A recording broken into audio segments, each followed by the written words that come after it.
You're listening to the Staffa Corner Podcast, a Staffa-tarian look at entertainment and life with your host, Greg Staffa.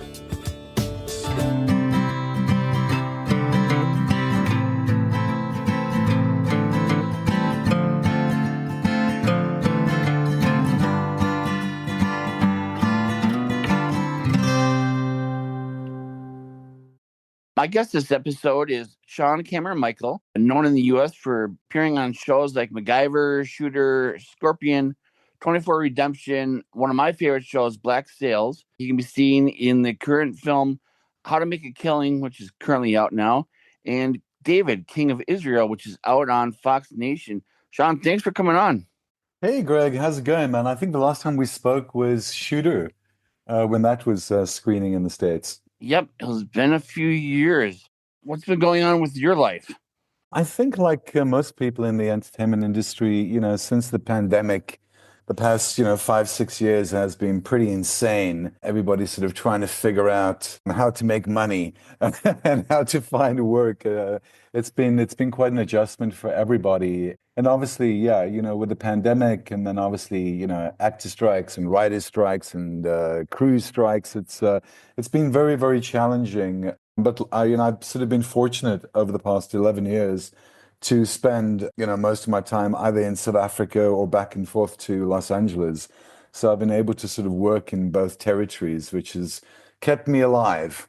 And we talk about, actors like Tom Cruise being international film stars, but you really are an international film star. I mean, you are from South Africa, but you have done American movies and television, but you've also done some more international stuff.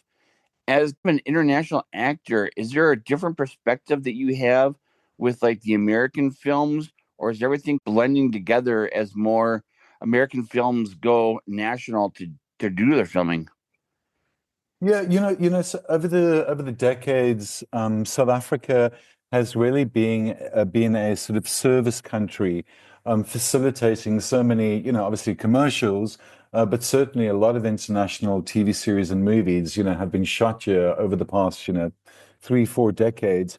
So as an actor sort of starting out in South Africa, initially, doing theater work and musicals, and then moving over to TV presenting and then getting into TV and film, a lot of the productions that I ended up doing were international productions. I seemed to be quite good at sort of picking up accents. So that kind of became my lane, doing either British productions or American productions. So I've been very fortunate in that sense, from a young age, really sort of figuring out what my lane is. I've gotten to know you through the years, and you're one of the nicest guys out there. I've seen your Instagram posts and stuff like that. You love cooking. You love you have one dog, correct? Oh, that's correct. Yeah. And Thank you. yet, if you look at your IMDb, a lot of the shows and stuff that you've done have like die in them, or, killer this and that. When are we going to see you in a role where you're like the friendly neighbor next door versus the bad guy in all these things? Because the Sean I know is not the one that I see on television. And so are you drawn to those kind of roles, the more darker roles? Are they more challenging? How do you go about choosing a role? Thanks, Greg. That's very kind of you to say. It's quite funny when I actually sort of meet, fellow actors or fans, and they come up to me and they go, "Hi, I'm sorry to bother you. Can I just say hi? I loved you in this, or I loved you in that, or whatever." And then they find that I'm actually quite funny and friendly and down to earth. They're always shocked. And I always say, just because I play idiots and baddies and whatever, I'm not actually a psychopath in real life. I think, the baddie villain roles over the past sort of 2 decades, it really is, when I was starting out as an actor, I did a show called This Life, and I was sort of in my 20s at the time, and that was sort of based on a really successful UK series. And so, I'd been doing TV presenting, and then I was doing This Life, which was kind of Sex and the City meets The Practice. And so I was playing this sort of charming heartthrob leading guy or whatever. And what I found was in my 20s, obviously I was just happy to be working, But as I sort of started, getting older, I really wanted to sort of sink my teeth into, more sort of dramatic, serious, sort of intense characters. And it probably took me about 7 or maybe even 10 years to really make that transition into playing, serious, intense characters. So it was actually a choice. I think for most actors starting out, you really, you don't want it to be about your six pack or your cheekbones. You really want it to be about the craft. You really want to be taken seriously as an actor. And so it was really a conscious choice to, sort of take on more, serious dramatic roles. And so it was helpful sort of finding, my lane or my type, for casting directors. And when you're choosing a role, and we talked about how, you're an international actor, there's a long list of stuff that I recognize, like Scorpion or MacGyver and stuff that has appeared in the US. But there's a counter list of stuff that's been more international that hasn't really been seen or brought to the US. When you're taking a role, are you looking at it as an international kind of scope? Are you looking for, the next job? How are you kind of sorting out like this is an American role, or are you just looking for whatever's out there? And being the type of actor you are, does that open more doors for you?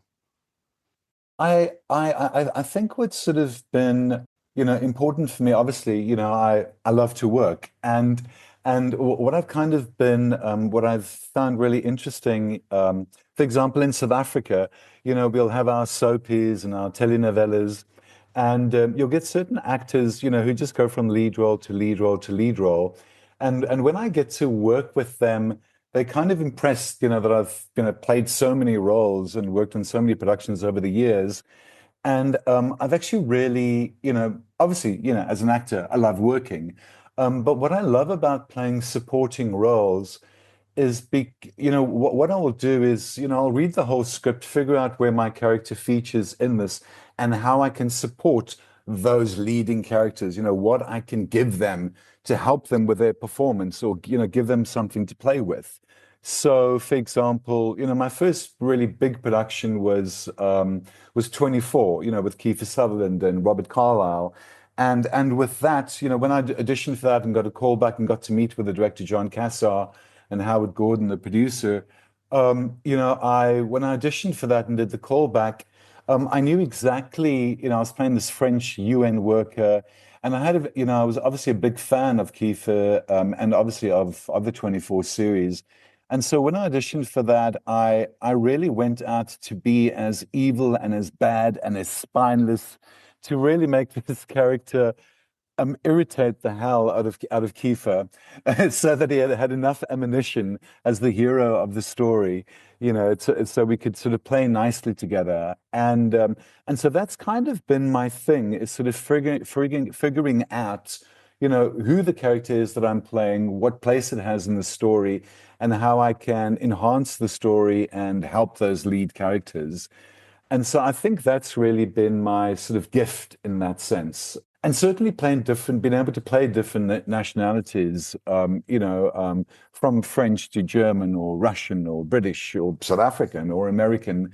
I've always sort of been intrigued about, what makes these characters tick, what is sort of the essence of them. And it's not, yeah, sure, it is, trying to perfect that accent or that dialect. But also it really is about, who is this person?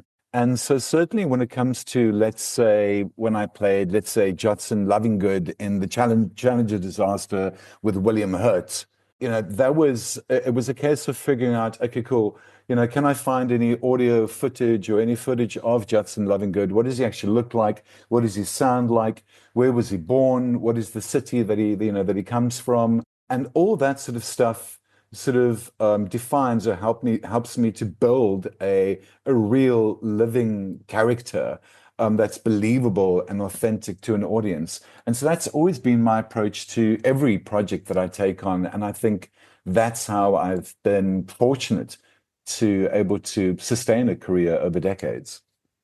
Wow.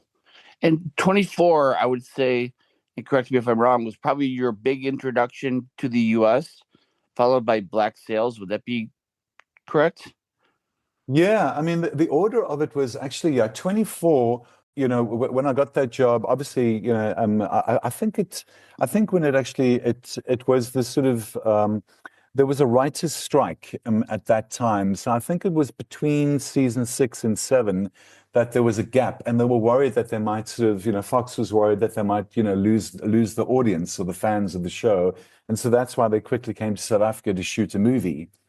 And so in that character, yeah, I mean, the New York Times like sort of referred to my character as like one of the most spineless characters ever created for the show. And so I think the TV movie maybe, premiered to something like 11 million viewers or something. And so I got quite a lot of press out of that. And then after that, I then got to do Challenger Disaster. And then I also got to do Strike Back with Charles Dance from Game of Thrones. Okay. And then after that came Black Sails, which was my first sort of big series regular role, that I worked on for 2 years. Obviously, that they got to shoot in Cape Town. And that was really the sort of start of my journey to sort of Hollywood, of, then getting my green card, applying for residency, and then starting to work internationally, between the States and South Africa. Tell us a little bit about Black Sails, because as a viewer, that just seems, I mean, as a male viewer, that just seems like the ultimate playground. That, I mean, you're living in this world that they created. That, I mean, the sets just look amazing. What was that kind of experience like as an actor, to be on a set like that with those actors, and just kind of, you're acting and you're doing your job, but there had to be some sort of like childhood kind of fantasy come true for you. Yeah, I mean, absolutely. The sets that they'd built at Cape Town Film Studios, and they'd sort of signed a contract, to shoot there for like 5 or 6 years, all the seasons of Black Sails. And so, just the scale and the size of the entire production. And obviously, it was the first time that Michael Bay was producing, a TV show. And so, getting to work with this international team of, directors and writers and producers and makeup and hair designers and costume designers from around the world, and obviously getting to work on these incredible sets, and also playing such a cool role. Richard Guthrie, just didn't shut up. He had these monologues. Sometimes there's like 6, 7 page monologues. They just went on forever. And it was really very, very exciting for me, just to work with some cool directors like Neil Marshall or Alex Sakharov. And yeah, the scale of it was just so big. And it was very, very challenging at the same time in its own way, because you understand, that there's so many producers and, people working on the production, that, what I looked like, what I walked like, what I sounded like, the accents, the performance, everything was very, there was a lot of sort of conversation around that. They had a very clear, stars at that time had a very, very clear idea of, how they wanted these characters in the show to be perceived. So absolutely, as an actor, it was the job of a lifetime. So it really was the big break for me. When you do a big thing like Black Sails, are you able to take a step back and kind of appreciate the moments like that? Or as an actor, are you so focused on your role, your performance, and stuff like that, that you kind of aren't able to enjoy it till after it's over? Oh yeah, no, you're right. I mean, it is a combination of actually two things. One, because it's a really big production, and obviously, time is money, and there's very sort of little room for error. And also, at the same time, I was very, much aware, that, as series regulars, we'd been handpicked by Michael Bay and the team at Stars. So there was a lot of pressure on me. And so I knew it was a really big job and a really big opportunity. So I was really sort of laser focused on, on prepping those pages and pages of dialogue. And I really sort of sort of rose to the challenge of it. But absolutely, when you're on the sets and you're doing these costume changes and putting all these different weird wigs on, and obviously walking onto those sets or walking onto, fake beaches or being on pirate ships on sort of fake dams and green screen. The size of it was just incredible. And so, yes, you do as a little boy, you look around you and you go, oh my God, this is really big. This is really incredible. But because of those sets and because of all those details of everything, it's sort of almost sort of little acting is required. You don't have to pretend that you're on a pirate ship or that world becomes very real. And then you get to play and just enjoy and have fun. Now, as an actor, you talked about surviving writer strikes and stuff like that. Right now, we're in the age of streaming, where everyone seems to have a streaming service. As an actor, looking at the scope of what's out there, and Apple has their own series, and Amazon has their own series, and you have the major networks with their series and stuff like that. Does that open more choices? And do those more choices, does it feel watered down? Do you feel like there's more opportunity for great writing out there? How do you feel like the horizon with all these streaming services, with all the networks and everything like that? How do you feel the choices are? And how do you feel that streaming has influenced positively or negatively? That's a great question. And, especially, over the last few years, with AI and, how that's affecting everything. I don't know, Greg. I mean, I'm kind of old school in the sense, because, I grew up in a sort of, theatrical household, where my mom was a dancer and my dad was an opera singer. I know the opera singing thing's quite quite a thing right now with Timothy Chalamet's comments. But yes, I really come from a world of acting where it's this life of artistry and creation, and we're always challenged. And also as a freelance actor, having done this for decades, the industry or life is always going to be challenging, and it's about how we look at it and how we rise to the challenge of it. And so for me, it's always been a roller coaster. So I'm not really intimidated by AI or the streaming services or where the industry is going. I've a very sort of positive, sort of peaceful outlook on life, and I sort of go with the rhythm of the changes of everything. So I am slowly but surely getting more into my sort of writing and producing side of things. So I think at that stage I'm going to be more aware of the sort of the lay of the land. But just because things are changing so rapidly the whole time.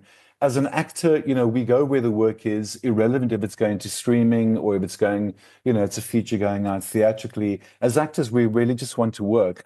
I think the big challenge is obviously, for the creators and for the, the producers and the networks. I think, they've got a big responsibility, and they have to sort of sort of figure all of that out. But it is a scary world, but at the same time, it is challenging and exciting in its own bizarre way. Along those kind of lines, and when we talked about the streaming and stuff, what do you feel the future is for the industry, not just Hollywood, but as an international actor?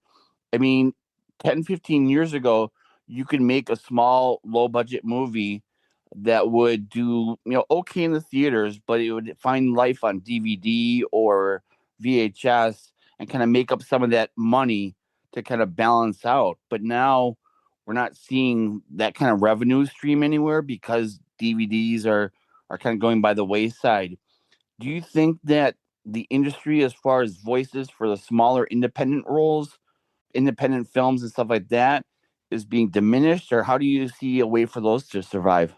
I've absolutely, over the past 15 years, been very much involved in the indie filmmaking side of things as an actor and also, a collaborator and as a writer and as a producer. And it is very challenging. I mean, I know, for example, in California, they're trying to sort of, pass laws or rules to make it a little bit easier for filmmakers, for indie filmmakers. If they've got a very, very low budget, they might not have to, do too much paperwork or pay for permits. So I think as creatives, as actors or writers or producers or as filmmakers, crew, we're going to carry on making our movies, irrelevant what the budget is. Ultimately, it's for us, it's it's the idea of making these projects, and wherever that project finally lands, whether it's at a film festival, whether it ends up on a streamer, if we can, I think, where most indie filmmakers are at right now is it's okay, guys, let's get together, let's make our indie movie. We're probably only going to have 10 or 12 days to shoot the thing in. We're not maybe initially all going to get paid any money to do it, but whatever we sell this for, whether it's to Tubi, Netflix, or whoever, whatever money we can sell this project for, we will then, each get paid something, percentage of. So it is challenging and it is difficult, but I mean, I don't know if, for me, it's really a case of working on those projects, making those projects, and then finding our audience. It is true that the landscape has changed. There's even talk that streaming is eventually going to disappear and everything is just going to be YouTube. And even with, verticals now becoming, the big thing, around the world, that becomes challenging. I think that becomes even more challenging from a creative point of view. And even when you hear sort of, Matt Damon or Ben Affleck talk about, their last movie, where they were reminded, every 5-10 minutes, we need some sort of exposition for the audience because half the time they're going to be on their phones anyway. So you have to keep on reminding them where the characters are at, where they're going, what their mission is. So, all those sort of things become challenging. But I don't know. I mean, this is sort of a long way of answering the question, but I think human beings, I think an audience, there's always going to be an audience for live theater. There's, people are going to want that. There's always going to be an audience for, live musicians, live concerts. I think, if anything, theater and live, musical productions or artists going out and performing for audiences around the world, I think there's always going to be a need for that. And certainly for your maybe for your older generation, they may still want to, go to a movie house, have that, go with the family or friends and have some popcorn and watch something, fun on a movie screen. So I don't know. It is a challenge, but I think we're going to be okay. I hope so. We'll find a way. Now, you mentioned before, not only do you act, but you are also a writer and a producer. You've done stuff like Collision, where you wrote and produced. What made you decide to get on the other end of the camera? I had been writing for television, mainly sort of, in my 20s, I was actually writing for TV. And it was mostly so, children's educational programs and stuff. And I'd written a couple of, corporate videos and stuff. And then I'd actually met up with a director in Los Angeles, and he had mentioned that, there was a feature film that he wanted to shoot in South Africa.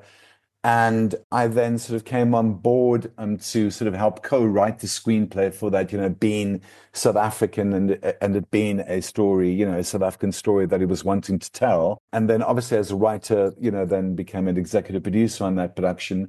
Ultimately, as things work out in the universe, by the time we actually got to make that movie, I was already working on an Afrikaans South African local TV series. So I wasn't actually available to play the lead role in the movie that I'd helped write, which was ridiculous.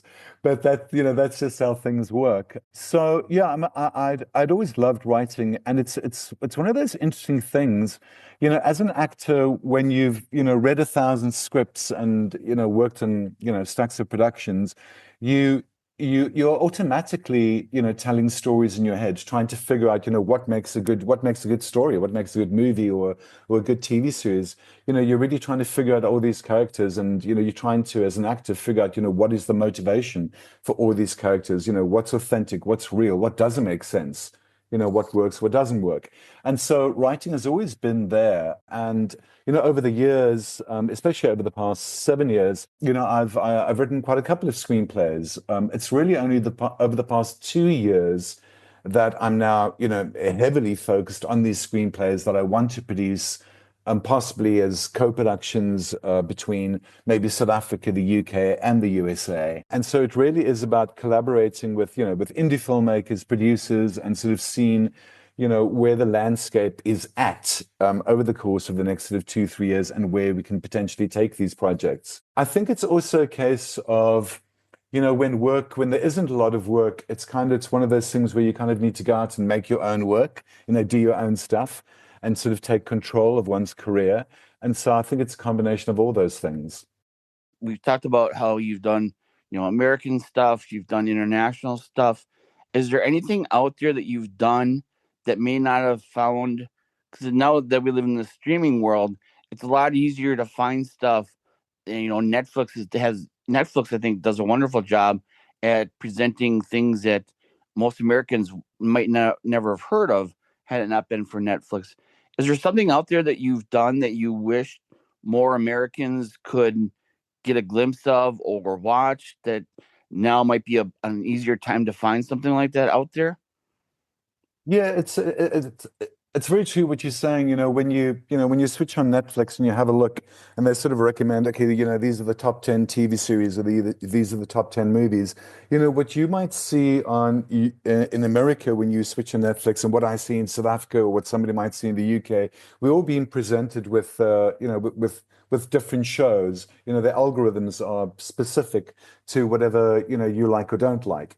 So if I like, let's say, art house films and I don't mind subtitles, then I might be, directed via the algorithm to, I'd be more open to watching something that's French or South African or German or whatever. But there's a lot. There is so much content out there. It really is sort of overwhelming, when you go into, whether it be Amazon Prime or Netflix. There's just so much content out there. And I mean, there is absolutely, some indie films and some series that I've done that, hasn't, that had some traction, let's say, in South Africa or at some film festivals, but certainly would never really come up in the algorithm of somebody, let's say, sitting in the States. I mean, the one thing is a TV series that we did for Netflix called Ludic, where it was myself and Arnold Vosloo. So he was the hero and I was the sort of main antagonist. And that was shot in South Africa. And it was like a really, really fun action, sort of Ray Donovan type TV series. And yeah, so I mean, that went out on Netflix and did pretty okay in South Africa and maybe in 1 or 2 other countries around the world. But I don't think it really landed in that sense for an American audience, because it was, let's say, South African, or because a lot of the dialogue was, let's say, half the dialogue was Afrikaans, so essentially a foreign language. And also, a lot of that dialogue had been dubbed. And like in the case of Ludic, I wasn't available to actually dub my own voice, even though my character was Irish. They thought that my Irish accent, might be too weird for an international audience, whatever. So even that had to be dubbed into something that was more plain or more American or whatever. So yeah, something like Ludic, if you do a search on it, you will find it on Netflix. But ideally, I would say, try and watch it in its original language with subtitles. But that's a bit of a big ask for an audience.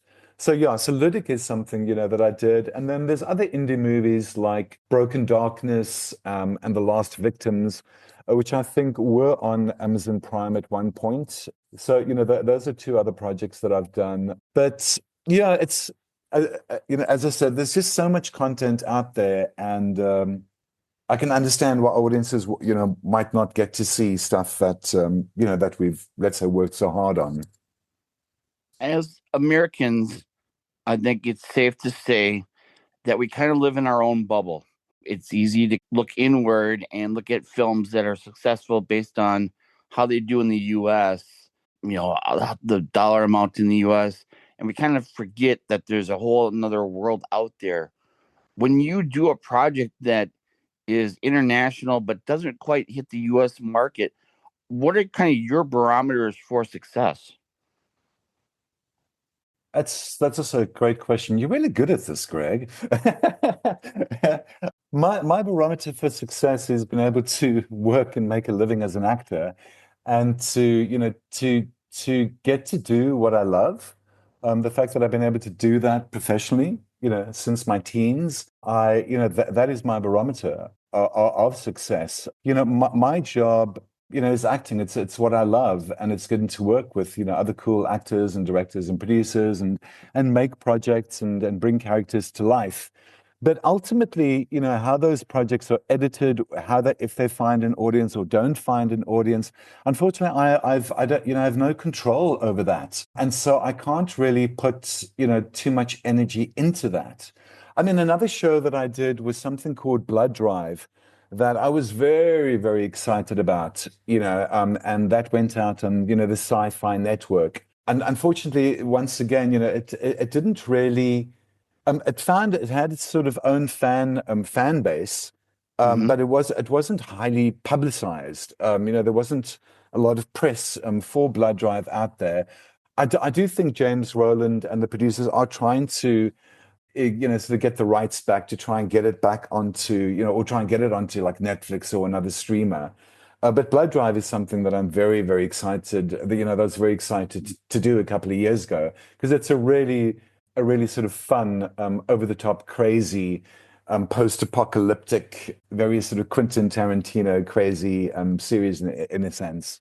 But yeah, I can, my barometer for happiness or success is just getting to work. But ultimately, where it goes, how it's perceived by an audience, I have very little control over those things. So I can't put too much energy into it. That said, at the same time, obviously, if something, is successful and it resonates with certain audiences, then that's amazing. A good example of that is something like The Mummy. So in The Mummy, Tom Cruise, Russell Crowe, they were doing reshoots in LA, and I got to play the part of an archaeologist.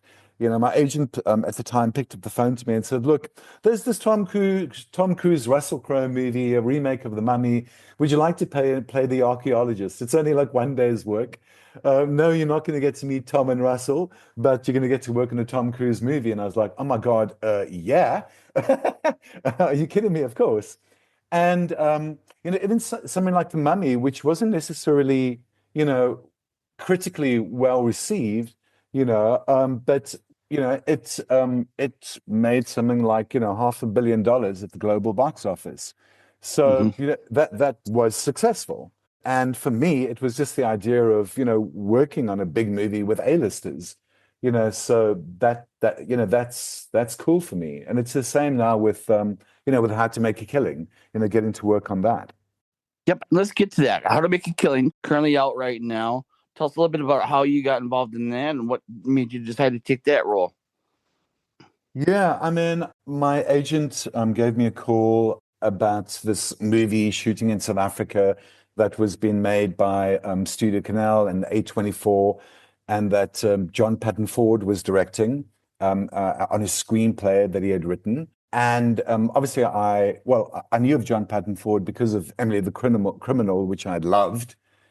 And then I also heard, obviously, that Glenn Powell and Ed Harris and Margaret Qualley and Jessica Henwick were attached to this movie. And I was like, okay, yeah, I want to audition. I'm very excited. I thought, my goodness, it's so exciting. As an actor, you always wonder, am I ever going to get to work on an A24 movie? Am I ever going to get to work with certain, legends in the industry? And so, yeah, with How to Make a Killing, at that time, the movie was called Huntington. It was based on a screenplay that John Patton Ford had written, 10 years ago, and was now finally getting the opportunity to, bring this movie to life. And so I auditioned for the movie for the part of the butler. And it was initially, it was just like, 2 short audition scenes. And it was quite a small role.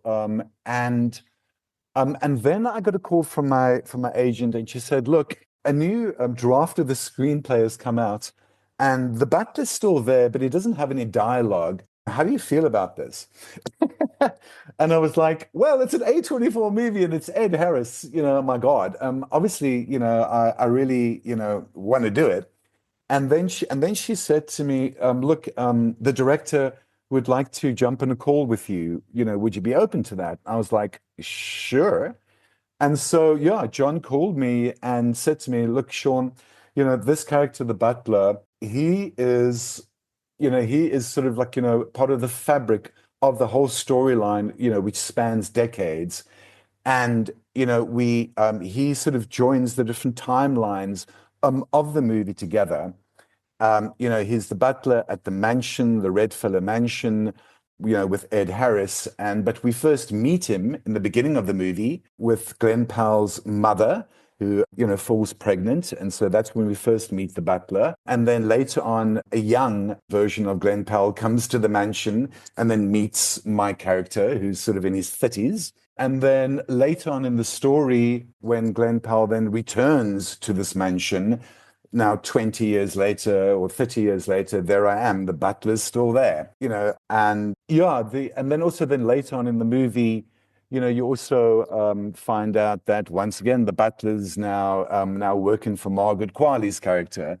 So, John just explained to me that the character was pivotal to the story to sort of, link all those different timelines together. So for the audience, that would help the audience understand, the layout of the whole structure. It's not always about the dialogue, but sometimes just the presence can be an important role in and of itself.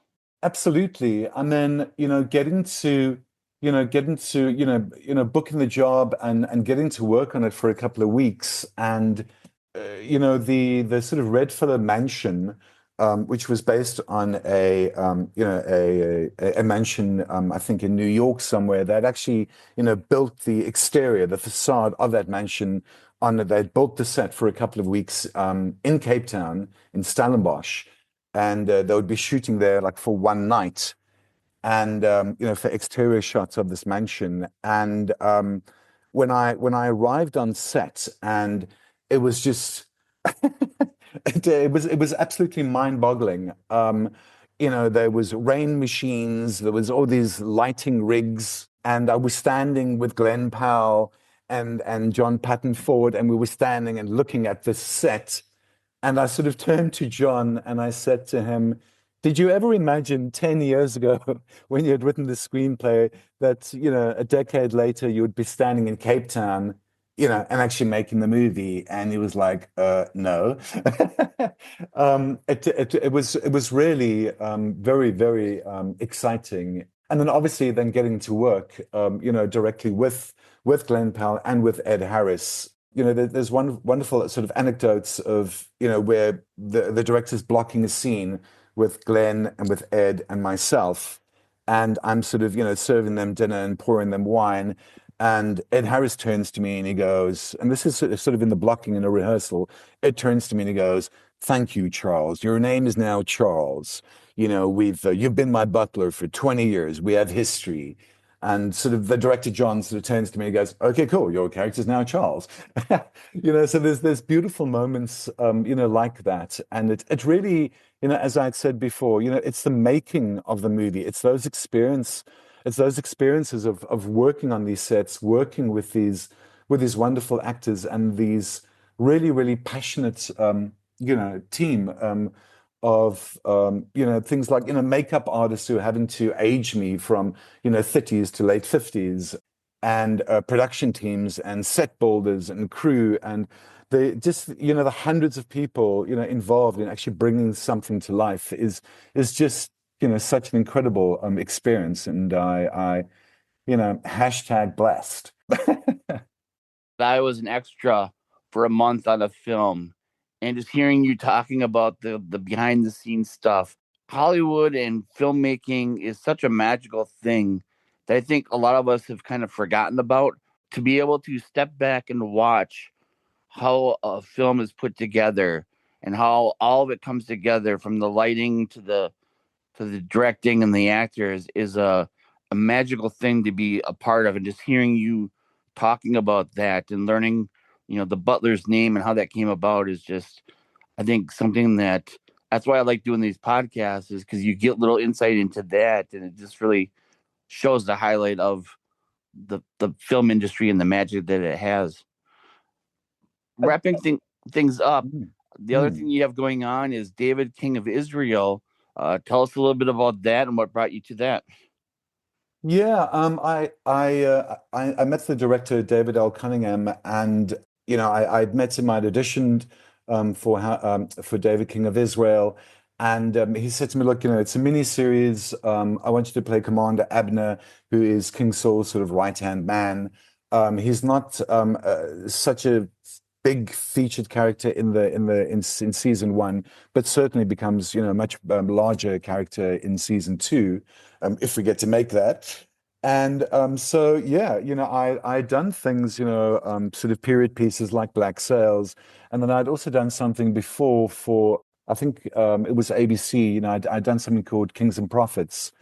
And so I sort of understood that world really well. And so when it came to David King of Israel, absolutely, I was very excited. There was also shooting in Cape Town, on locations all over Cape Town. So I got to work on that, for a couple of weeks. And that, yeah, it was a really, really cool experience. And now that it's out on Fox Nation, yeah, apparently it's been, really well received by Fox. They're really, really happy with the show. There's maybe talks of a season two, which would be very exciting if that happens. So yeah, it was really, cool working once again with so many hundreds of, cast and crew and people coming together to make something that they really believed in and that they were passionate about. And is there anything else that you can tease coming up that you're in that you're able to talk about? Yeah. Okay. Well, there's one movie that I can't talk about, but it's also an indie movie that was an American indie movie that we shot in Cape Town about a year ago or 9 months ago, which is in sort of post-production at the moment. So that will hopefully hit festivals in the States later this year. And then the other one is a South African indie movie that the trailer's going to be dropping probably in the next 2 weeks. That'll probably also do a festival run. That one's called This Is How the World Ends, which I think is quite quite appropriate considering what's happening in the world right now. I've sort of seen snippets of it thus far, and it really looks amazing. It's directed by Rob DeSantos, who I'd worked with on a short film called A Moment, and he's really, really a very, very exciting, indie filmmaker. So yeah, This Is How the World Ends. Yeah, the trailer will drop in the next 2 weeks or so. So yeah, I'm very excited about that one. It's going to be quite a visionary sort of, just from the look of it, it's going to be a very dreamy, exciting, visual, audio, crazy ride. Cool. We'll look for that trailer. Wrapping things up, and again, I appreciate you coming on. Just have two quick questions for you. For a while, you were a cook, and your food stuff that you've made and posted on various social media is amazing. If you could only make one meal for the rest of your life, what would be your go-to meal? My go-to meal. I'm actually kind of boring in that sense. I've I seen your food, and the food that you make and stuff like that is not, here's another burger that I'm eating. It's, you make some exquisite stuff. Oh, thanks, man. Yeah, I mean, I really do. Many years ago, I was actually a chef for a few years, and so that's when I sort of learned to cook. And it was a sort of a career path that I contemplated for a second, actually going into. But when I realized the amount of hard work and giving your life to that, and not really being a very financial career to go into. It's something that I haven't really pursued. I have thought about maybe doing my own YouTube channel of sort of doing my own home cooked meals. But to answer your question, I actually like making things like burritos and stuff like that. I like sort of coordinating. It's sort of exciting for me making lasagnas or burritos where doing sort of stir fries, and you've got all your lettuce and your tomatoes and your chilies and your and combining and creating these things. So yeah, I mean beef lasagnas or chicken lasagnas, burritos, what else? Yeah, those are sort of my go-tos that I love playing with. I certainly want some lasagna. Final question. When we talk about you, we often associate the things that you've done. It's Sean Michael Cameron from Scorpion or 24 Redemption. It's Sean Cameron Michael from Black Sails. It's Sean Michael Cameron from this and that. But when you wake up in the morning, you go into the bathroom, you splash a little water on your face and look in the mirror for the first time each day, who is it that you see? Ooh, once again, another great question. I I look in the mirror and I actually see myself as a sort of survivor. I see myself as somebody who's happy, who's at peace with himself, who knows who he is as an actor, but also as a person. I very much, I know this sounds like very, sort of shua, but, I very much come from a place of, peace and friendship and love. And I try to, embrace everything that is beautiful about life. So I love spending time with my dog, walking in the eco parks or out in the forest or on the beach. I try to sort of see, the beauty everywhere, whether it be butterflies or birds or walking along, streams. I'm really about family and close friends and about connection. And that's kind of the world that I live in. And acting and writing is something that I do for fun as a career. But that's really who I am as a person. Nice. Well, Sean, thank you so much for coming on. I hope to talk to you sooner rather than later because it's been a few years since we last talked. But glad to hear that you're doing well and looking forward to seeing all the projects that you're working on. And thank you so much for coming on. You're very welcome. Thank you so much, Greg. And let's chat again when I have some more updates. Looking forward to it.